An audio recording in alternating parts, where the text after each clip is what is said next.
Doctor Bhimrao Ambedkar एक ऐसा नाम है जो आज सिर्फ भारत में ही नहीं बल्कि दुनिया के हर हिस्से में गूंज रहा है। सुपर पावर अमेरिका में बाबा साहेब के आदर्श हर जगह गूंज रहे हैं। अमेरिका के कई यूनिवर्सिटीज में बाबा साहेब की मूर्तियां लगी हुई हैं। अमेरिका में डॉक्टर अंबेडकर के प्रभाव का अंदाजा आप इसी बात से लगा सकते हैं कि अमेरिका लेखकों ने भी बाबा साहेब पर महा रिसर्च किया और उन पर कई किताबें लिख डाली। नमस्कार, मेरा नाम है रीटा। आज की इस वीडियो में मैं आपको उस अमेरिकी महिला के बारे में बताऊंगी जिन्होंने बाबा साहेब के ऊपर महा रिसर्च किया और उनकी जिंदगी को अपनी पुस्तक में उतार दिया। दरअसल अमेरिकी लेखिका एलेनोर जेलियट ने अपनी किताब में बाबा साहेब अंबेडकर के जीवन और आंदोलन को 5 हिस्सों में बांटा है, जो एक एक कर उनके संघर्ष और दृष्टिकोण की कहानी कहते हैं। पहला चैप्टर महार समुदाय की पृष्ठभूमि पर आधारित है। महार परंपरागत रूप से बलूतेदार व्यवस्था में गांव के लिए मेहनतकश सेवाएं देते थे। ब्रिटिश शासन के दौरान इन्हें कुछ अलग करने का मौका मिला। ब्रिटिश सेना में भर्ती ने उनकी सामाजिक और आर्थिक स्थिति को बदल दिया, जिससे गोपाल वालंगकर, किशन बनसोडे और शिवराम कांबले जैसे पिछड़े नेता सामने आए। इन नेताओं ने शिक्षा और रोजगार के जरिए महार समुदाय में नई चेतना जगाई। उन्होंने समाज में जब अपनी हक की लड़ाई का बीज डाला तो वहीं बाद में डॉक्टर अंबेडकर के नेतृत्व में विशाल वृक्ष के रूप में बदल गया। किताब के दूसरे चैप्टर में ये अमेरिकी लेखिका बाबा साहेब द्वारा किए गए विभिन्न प्रयासों का वर्णन करती हैं। इस हिस्से में उन्होंने महाराष्ट्र में आयोजित अछूत सम्मेलन और मंदिर प्रवेश आंदोलन का जिक्र किया है। इन आंदोलनों का उद्देश्य अछूतों को उनके अधिकारों के प्रति जागरूक करना और सार्वजनिक कार्रवाई के लिए जन समर्थन जुटाना था।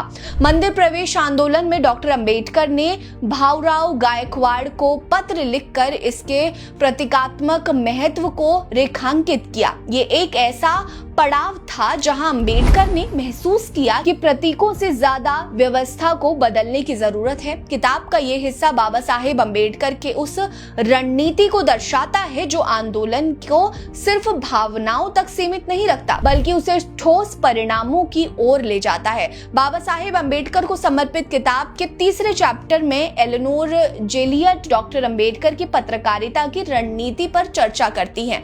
वो बताती हैं कि कैसे मूक नायक, बहिष्कृत भारत, जनता और प्रबुद्ध भारत जैसे अखबार उनके विचारों और दलित आंदोलनों के हथियार बने। बाबा साहेब द्वारा निकाले गए ये अखबार सिर्फ खबरें नहीं छापते थे बल्कि दलितों की आवाज को बुलंद किया करते थे, समाज को आईना दिखाते थे। इसके साथ ही डॉक्टर अंबेडकर ने बहिष्कृत हितकारिणी सभा जैसी संस्थाएं बनाई जो दलितों के लिए शिक्षा, संगठन और सामाजिक बदलाव का मंच बन गई। किताब का ये हिस्सा दिखाता है कि कैसे डॉक्टर अंबेडकर ने शब्दों और संगठन की ताकत को एकजुट कर दलित आंदोलन को नई दिशा दी थी।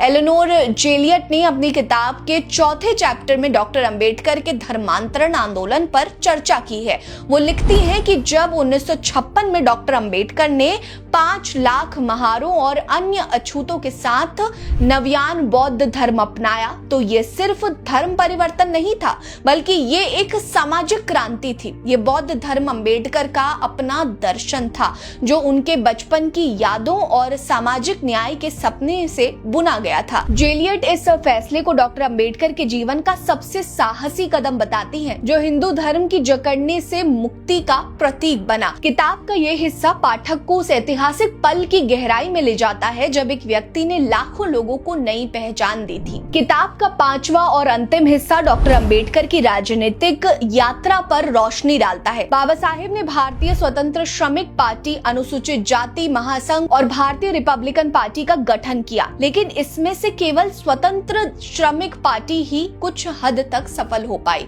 जेलियट बताती हैं कि डॉक्टर अंबेडकर की पार्टियां ज्यादातर अछूतों तक सीमित रही, जिसके कारण उनकी व्यापक अपील सीमित रह गई। किताब का ये हिस्सा डॉक्टर अंबेडकर की सीमाओं को भी उजागर करता है, लेकिन उनके दृष्टिकोण की विशालता को कम नहीं करता। हालांकि किताब की एक आलोचना ये है कि ये डॉक्टर अंबेडकर की के आंदोलन को महार समुदाय तक सीमित दिखाती है। शुरू में किताब का नाम Ambedkar's world the making of Baba Saheb and the Mahar movement था, जिसे बाद में Ambedkar's world the making of Baba Saheb and the Dalit movements कर दिया गया।